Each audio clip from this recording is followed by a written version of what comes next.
G'day folks, it's Phil from 15 Minute Guitar Practice here. How you doing?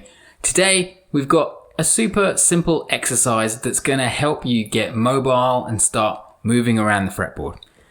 It's not at all difficult, and a lot of my students cite this particular exercise as a moment that they started to leave the comfort of those box shapes and that one slice of the fretboard that they were kind of just stuck around and actually get to move around. This exercise is an octaves exercise. And the reason it's so useful is that as players, we all need to orientate ourselves with a reference point. And that reference point typically is the root note. So if you know where the root note is, then you can find your way around everywhere else. So this is building an awareness of where a particular root note is and the other root notes in close proximity up and down the fretboard. So let's take a look. So the exercise is simply taking one note and repeating it up through the octave in different positions on the fretboard. That way you get to understand the fretboard in this kind of plane instead of just the normal kind of section box shape that you're used to. So let's take something in G minor. Let's take the G root note and just push that through throughout the octaves on the fretboard. And we're going to play each one as a pair, and I'll get into more on that in a second, but let's just take a look at what it looks like.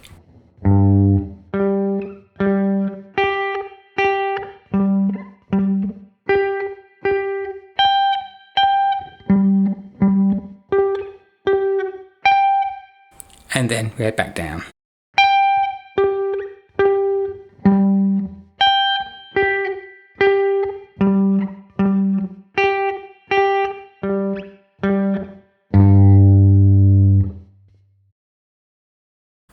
So the key thing to remember here is the repositioning of the fingers after each pair. Let's take a closer look. So we start with our first finger on the 3rd fret of the E string and play that G. Then we play the 5th fret of the D string with our 3rd finger. So that's our first pair. Then we reposition but play the exact same note we've just played, but instead of it being the 2nd note in the first pair, it now becomes the 1st note of the 2nd pair. So we replace the 3rd finger with the 1st finger and play it again. And then we use our 4th finger, pinky, to play the 8th fret of the B string. Then again, that's the 2nd pair done. We reposition and refinger. So I'm going to now play that same note, but with my 1st finger. And then I'm going to reach over and play the 10th fret of the A string with my 3rd finger. That's our 3rd pair.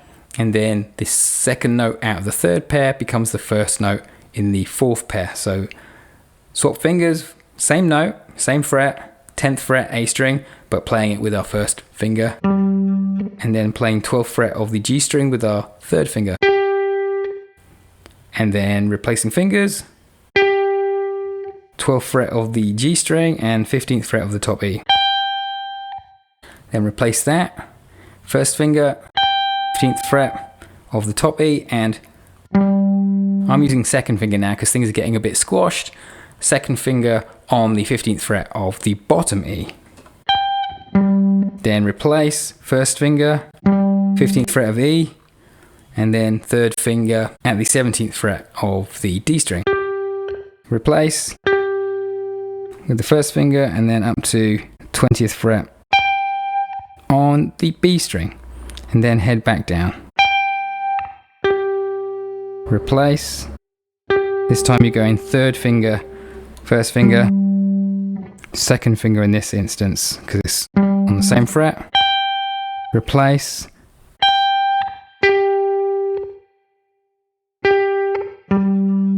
Replace 3rd finger, 1st finger. This is the 4th finger in the 1st finger because it's a wider stretch, and then 3rd finger and 1st finger.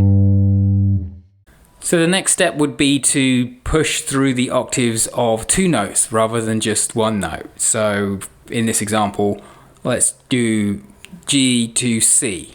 And just for brevity, let's just do the ascending version. So that would sound and look like this.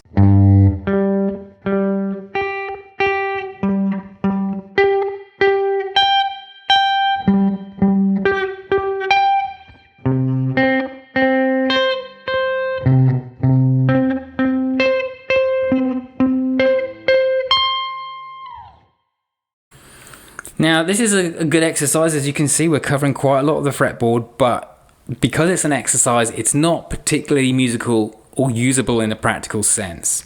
So what you want to do once you get comfortable moving around and locating these octaves and the distance between them is to come up with some kind of short musical phrase that then you can inject into this position shifting thing that we've done. So if we took, say, a simple 3-note ascending thing from this G note in the G natural minor scale, we would go. So we just take that as a unit, and then that starts on the G note.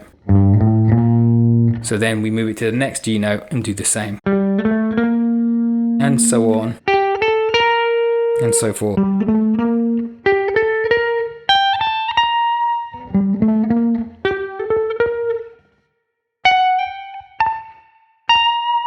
Yeah, I might have to cheat a little bit on that one because I ran out of frets. But you get the idea. So we can take a more musical phrase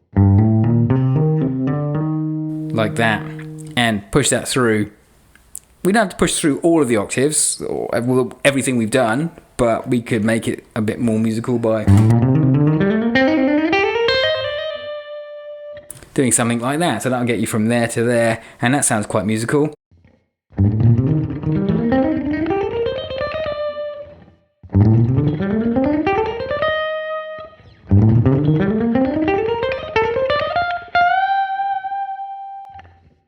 So let's try one more musical phrase. Let's try.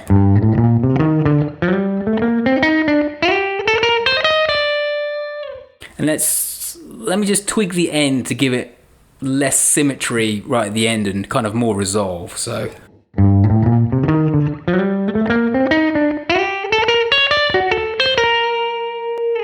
What a lot of guitarists fail to recognize until quite late on is the fact that although we've got, I don't know, 132 notes on this fretboard, there's only 12 notes in music. So these are many options, and it looks quite like a huge landscape of the unknown. But actually, whatever you do to get from one octave to the next octave, you can replicate and do again and again as a kind of unit. And I have done a video on this a long time ago called the rinse and repeat trick. Let me give you an example. Let's say we did the following. We started at fret 3 and we played that note. We slide up 2 frets and then we played fingers 2 and 4 on frets 6 and 8. And then we did fingers 1, 2 and 4 on frets 5, 6 and 8 of the A string. Just learn that unit, because then you can plug that into the other octaves.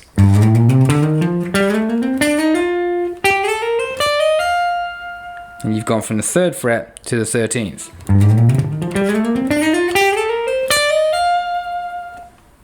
And then I suppose you could keep going with the extended ones that we've done.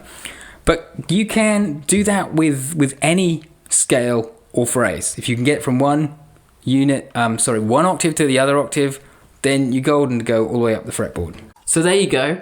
Super quick and super simple, but also extremely useful. This is going to get you moving around the entire fretboard and having a greater awareness of where your nearest root notes are to what you're playing.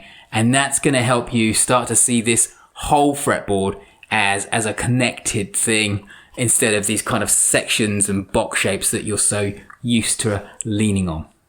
If you've enjoyed today's lesson, then please give me a thumbs up. And if you'd like to hear more from me, then please subscribe. I really do appreciate all the support you give to this channel. This is Phil from 15 Minute Guitar Practice, saying bye for now.